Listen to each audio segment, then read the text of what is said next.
আসসালামু আলাইকুম সবাইকে। তো আজকে আমের কাশ্মীরি আচার বানালাম।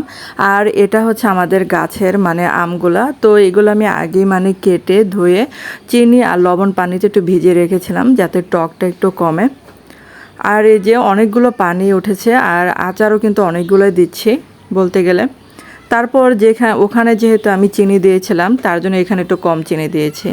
আর যে কিছু আদা কুচি দিয়ে দিলাম। আর আমি কিন্তু এটা কোনো সংরক্ষণই করব না। আর আপনারা যদি এটা সংরক্ষণ করেন অবশ্যই কিন্তু ভিনেগার দিবেন।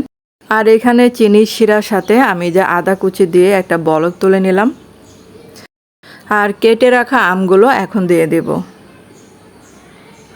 তো আম থেকে কিন্তু অনেকগুলো পানি উঠেছে, সেগুলো সহই দিয়ে দিলাম।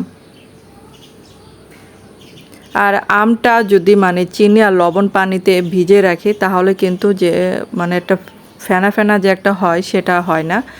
তো এভাবে করে দিলে ভালো হয়। তো একটু কালারের জন্য একটু জর্দা রং দিয়েছিলাম।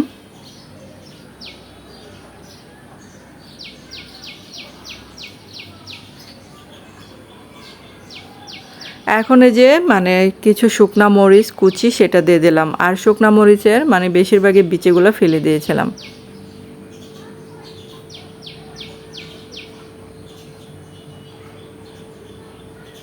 তো এই আমটা কিন্তু বেশিক্ষণ নাড়াচাড়া দেওয়া যাবে না। তো এটাই আমি শেষ দিলাম, আর বেশি নাড়াচাড়া করব না। তো আপনাদের দেখাচ্ছি আচারটা কিন্তু হয়ে গেছে, এরকম একটু ঝোল ঝোল থাকবে।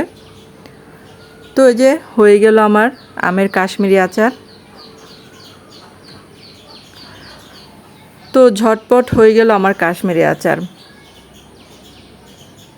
আর এই আচারটা এতটা মজার যা না বানিয়ে খেলে বোঝা যায় না। এটা অনেক একটা মজার একটা আচার এটা।